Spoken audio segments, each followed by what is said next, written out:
ભગવાનની કેક. એક નાનકડો છોકરો એના દાદીમાને મળવા ગયો. હજુ માંડ 2 દિવસથી એ જોરદારના તાવમાંથી ઊભો થયો હતો. નિશાળે નહીં જઈ શકવાને લીધે હોમવર્ક પણ ખાસ્સું ભેગું થઈ ગયું હતું. એના મમ્મી પપ્પા પણ આર્થિક સંકળામણના કારણે ચિંતામાં રહેતા હતા. ઘરમાં વચડકા તેમજ નિશાળમાં પણ વચડકાથી ત્રાસીને બિચારો તેના દાદીમા પાસે હળવો થવા ગયો હતો. દાદીમા એ વખતે કેક બનાવતા હતા. છોકરો પોતાની બધી ચિંતાઓ યાદ કરીને દાદીમાને ફરિયાદ કરવા માંડ્યો. ઘણી બધી વાર સુધી એમણે રોદડા રોયા. દાદીમા હોકારો દેતા દેતા પોતાનું કામ કરતા રહ્યા.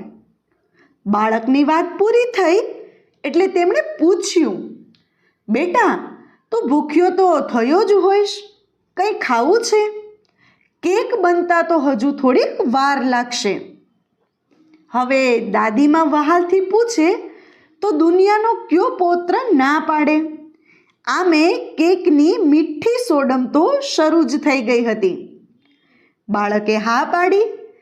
દાદીમાએ એક વાટકીમાં ઘઉંનો કાચો લોટ ભરી બાળક પાસે મૂક્યો.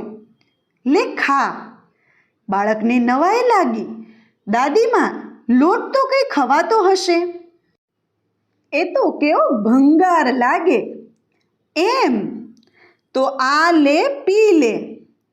આ વખતે દાદીમાએ એક વાટકીમાં ખાવાનું તેલ ભરી આપ્યું. બાળકથી હસી પડાયું. એને થયું કે દાદીમા મજાક કરી રહ્યા છે, તો બાળકે ના પાડી. તો આ તો તને ભાવશે જ. આ વખતે દાદીમાએ એને કાચા ઈંડા તોડીને આપ્યા. છોકરાને થયું કે નક્કી દાદીમા એને ચીડાવી રહ્યા છે. એના મોઢા પર ગુસ્સાનો તેમજ અણગમાનો ભાવ આવી રહ્યો હતો. એ બોલ્યો, આવું બધું તે કંઈ ભાવતું હશે? તમે પણ ખરા છો દાદીમા, આ બધી વસ્તુઓ તો ગળે ન જ ઉતરે. દાદીમા આ વખતે ગંભીર બનીને બાળકની આંખમાં જોઈને બોલ્યા, બેટા, આ બધી વસ્તુઓ જ કેક બનાવવામાં વપરાય છે. છતાં પણ છૂટી ખાઈએ તો કેટલી ખરાબ લાગે છે નહીં? પણ જ્યારે સરખી રીતે મિશ્રણ કરીને કેક બનાવીએ તો કેવી સરસ બને છે. સ્વાદ પણ સરસ બની જાય છે. દીકરા મારા, એવી જ રીતે ભગવાનના ઘરનું કામ ચાલે છે. આપણને ઘણી વખત એવું લાગે છે કે આટલા ખરાબ સમયમાંથી કેમ પસાર થવું અને આટલી બધી તકલીફો શું કામ ભોગવવી.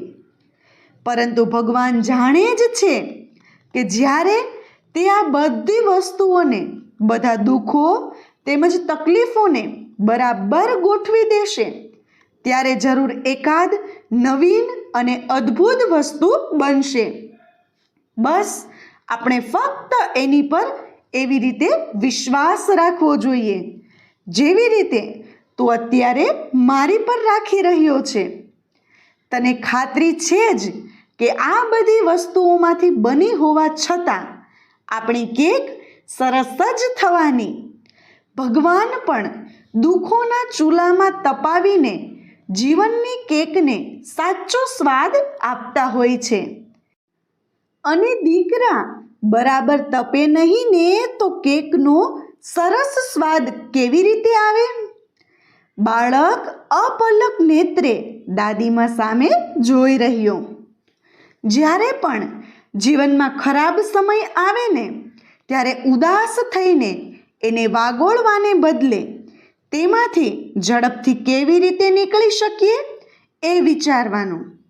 સંસાર છે તો સુખ દુઃખ આવ્યા જ રાખવાનું. ભગવાન જે પણ કસોટી કરે તેમાંથી પાસ થઈને નીકળી જવું જોઈએ, જેથી આગળ સારો સમય ચોક્કસથી આવશે.